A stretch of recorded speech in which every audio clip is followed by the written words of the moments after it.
Nos anos 1950, a aviação avançava para caças maiores, mais pesados e caros.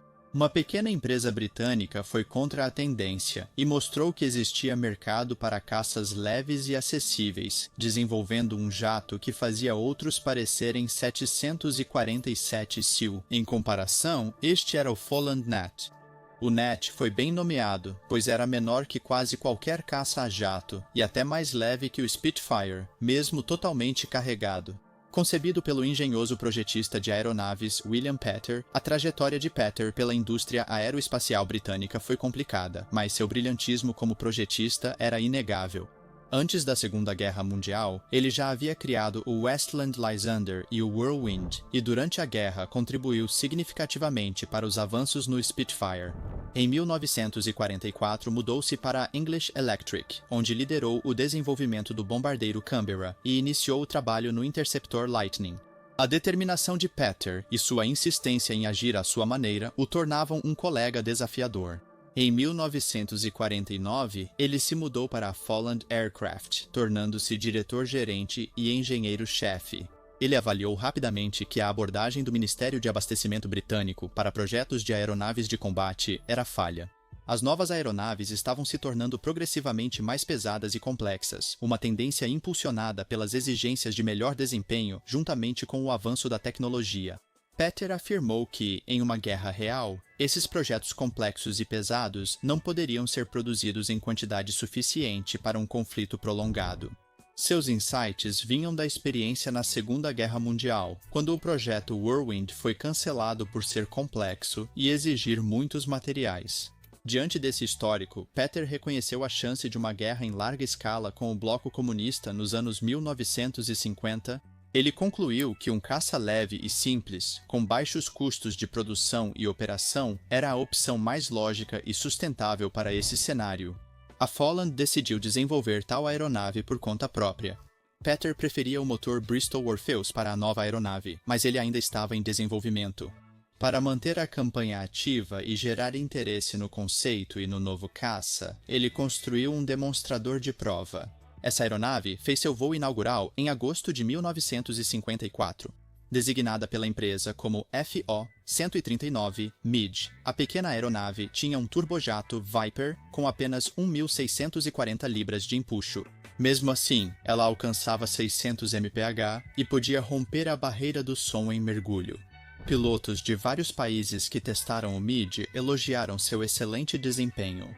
Apesar de o MID ter superado expectativas e sido bem-sucedido como demonstrador de conceito, Folland já estava avançando novamente por conta própria, em uma aeronave mais capaz. O protótipo da nova aeronave NAT voou pela primeira vez em julho de 1955. Maior que o anterior, a nova aeronave tinha motor a jato Bristol Siddeley Orpheus, com 4.700 libras de empuxo. Força de empuxo. Era extremamente ágil, com uma velocidade máxima de 695 milhas por hora, um pouco abaixo de Mach 1 e uma taxa de subida de 20.000 pés por minuto. A aeronave era pequena, com a versão Caça F1 medindo pouco mais de 28,5 pés de comprimento e envergadura, um pouco acima de 22 pés. Essas dimensões compactas significavam que ela tinha capacidades limitadas de combustível e armamentos. Apesar dessas limitações, a nova aeronave despertou grande interesse internacional. Projetado principalmente como um caça de combate aéreo, o Gnat era o sonho de qualquer piloto para voar. Equipado com 2 canhões Aden de 30 mm e 4 pontos para bombas de 500 libras e foguetes, o Gnat tinha grande poder de fogo. Petter defendia abertamente seu conceito de caça leve, e como figura renomada na comunidade aeroespacial, suas ideias ganharam destaque. Em 1953, a OTAN solicitou um caça tático leve capaz de transportar armas convencionais e nucleares táticas, além de ser de fácil manutenção. Isso foi uma ótima chance de impulsionar o NAT. Dos 5 concorrentes, o NAT foi consistentemente colocado em último lugar pelos avaliadores, principalmente porque não possuía pneus de baixa pressão para operações em pistas de pouso irregulares. Petter recusou-se a fazer concessões introduzindo saliências na fuselagem para acomodar esses pneus maiores. NAT acabou perdendo. Apesar de ser o único dos 5 concorrentes que cumpriu as regras de peso, o Fiat G90 I foi selecionado, mas só serviu nas forças italianas e alemãs. A Força Aérea Real não se interessou pelo pequeno caça, pois já havia escolhido o maior Hawker Hunter como novo caça de superioridade aérea. No entanto, viram potencial no NAT como avião de treinamento. Folland criou uma versão de 2 lugares, tornando-se a mais famosa do NAT. Com um novo design de asa e uma fuselagem mais longa do que a variante de caça, o NAT-T1 também apresentava um sistema de controle de voo aprimorado e entrou em serviço com a RAF. Em 1962, tornou-se o principal treinador avançado para futuros pilotos de caça nas forças britânicas e alcançou grande fama. Como a primeira aeronave da recém-formada equipe de exibição aérea Red Arrows, o NATS-T1 demonstrou sua agilidade em shows aéreos ao redor do mundo, ajudando os Red Arrows a construir sua reputação lendária. O NAT foi treinador avançado da Royal Air Force até 1978 e dos Red Arrows até 1979, sendo então substituído pelo Hawk. Enquanto o NAT encantava multidões, também ganhou reputação em seu papel original como caça. O desenvolvimento da variante de caça foi tranquilo. Apesar de alguns problemas, foram superados sem atrasos ou custos extras. O mais sério foi a instabilidade longitudinal, o que significava que o manche podia ficar sensível demais em certos regimes de voo. Diversos testes resultaram em uma engrenagem complexa entre o manche e o estabilizador, criando no treinador NAT um sistema de controle único. Seria o tormento de muitos pilotos alunos. Petter resistiu à introdução no F1, preferindo manter a aeronave simples. A taxa de rolamento foi muito rápida, independentemente da velocidade, superando 360 graus por segundo.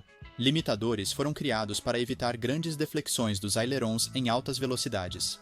Mesmo com os limites introduzidos, ficou claro que o NAT seria um grande caça, e nos testes contra outros caças, ele sempre saía por cima. A variante de caça despertou grande interesse em sua demonstração inicial, levando a vendas para a Iugoslávia, Finlândia e especialmente para a Índia. A Índia ficou imediatamente impressionada e encomendou o NAT quase assim que o viu. Em 1958, os primeiros NATs estavam entrando em serviço na Força Aérea Indiana. A produção na Índia começou com kits de peças e evoluiu para a fabricação completa sob licença. O NAT Film I, NAT fabricado na Índia e voando em 1962, tornou-se um recurso importante e logo mostrou sua eficácia para a Força Aérea Indiana. Como Peter previra, a Guerra Indo-Paquistanesa começou em 1º de setembro de 1965. Esquadrões da Força Aérea Indiana já usavam NATs, que foram cruciais no conflito. Os antigos Vampires e Mystères da Força Aérea Indiana enfrentaram dificuldades contra os F-80 e 6 sabres paquistaneses, levando ao envio dos NATs para combater a ameaça. O tamanho, velocidade e agilidade do NAT o fizeram um adversário ideal. Em 3 de setembro, eles reivindicaram sua primeira vitória ao abater um sabre, mas ao longo da guerra, derrubaram um total de 7 sabres. Após perder só 2 NATs para caças inimigos, os militares indianos ficaram muito impressionados com o desempenho do NAT. A Folland produziu 13 F-1s para a Finlândia entre 1958 e 1960 e licenciou-os para produzir mais 20. Após o segundo NAT finlandês cair, iniciou-se uma campanha contra a aeronave, considerada pouco confiável.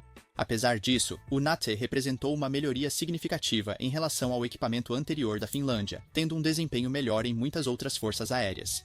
Os pilotos finlandeses gostavam do NAT, mas sua instabilidade longitudinal exigia cuidado ao manusear.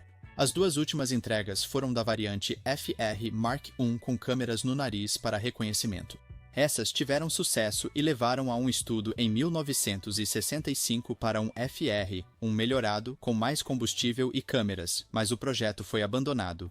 O último pedido estrangeiro foi de 2 NATs para a Força Aérea Iugoslava, entregues em junho e julho de 1958, após a perda de um em um pouso de barriga por falha hidráulica. A Iugoslávia preferiu caças F-86 Sabre usados a comprar mais NATs. Enquanto isso, o desenvolvimento do T-1 continuou.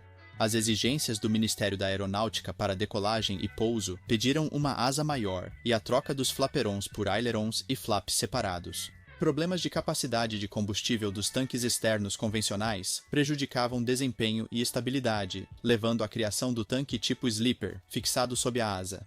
As principais mudanças foram no cockpit, trocando a cobertura de caça e o para-brisa blindado por uma grande cobertura transparente e parte dianteira fixa. O sistema de controle de voo aprimorado no T-1 às vezes apresentava problemas, e aprender os procedimentos de falha tirava o foco do treinamento, pois os alunos não encontrariam esses sistemas em aeronaves futuras. Os assentos ejetores do T-1 eram maiores e baseados no Saab Mark II do JA-20 e 9 Tunan, diferindo dos do F-1. Esse assento trazia uma alavanca de segurança inovadora no lugar dos pinos tradicionais. A alavanca apertava o pescoço do piloto ao se recostar. Assim, era sempre claro se o assento estava seguro, sem risco de perder pinos de segurança no cockpit. Apesar do lote de desenvolvimento dos T-1 ter sido encomendado em 1958, o pedido dos modelos de produção foi adiado. Na Folland, muitos achavam que o governo segurou o pedido de propósito para forçar uma aquisição pela Hawker Siddeley, seguindo a estratégia do governo de consolidar fabricantes de aviação em menos, porém maiores, empresas. Em agosto de 1959, o T-1 voou pela primeira vez após a Folland ser comprada pela Hawker Siddeley. A produção foi confirmada com 30 unidades encomendadas em fevereiro de 1960. Outro pedido de mais 20 unidades foi feito no ano seguinte e, em junho de 1962, o primeiro modelo de produção já havia voado. O NAT entrou em serviço no mesmo ano, enfrentando alguns problemas iniciais. Com as alterações para incluir melhorias dos F-1 feitos para a Índia e Finlândia, a confiabilidade aumentou. A manutenção era difícil pelos espaços confinados onde o equipamento ficava, e o tamanho reduzido causava lesões em pernas e joelhos de pilotos altos durante ejeções. Assim, pilotos mais altos foram transferidos para treinar em outras aeronaves para evitar mais lesões. Apesar dos problemas, a maioria dos pilotos preferia voar no NAT pelo excelente desempenho e manobrabilidade, proporcionando experiência mais dinâmica que os Jet Provosts usados no treinamento básico. Para o instrutor, era menos favorável pela visão restrita no cockpit traseiro e pouco espaço para ombros e cabeça. Em conclusão, o Folland NAT simbolizou o espírito inovador da indústria da aviação dos anos 1950, apresentando uma contranarrativa à tendência de caças cada vez maiores e mais complexos. Apesar dos contratempos, o NAT se firmou na Força Aérea Real como treinador e em mercados internacionais. O legado do NAT perdura, especialmente por seu papel icônico, com os Red Arrows mostrando o valor da visão de Petter para uma aeronave leve e versátil.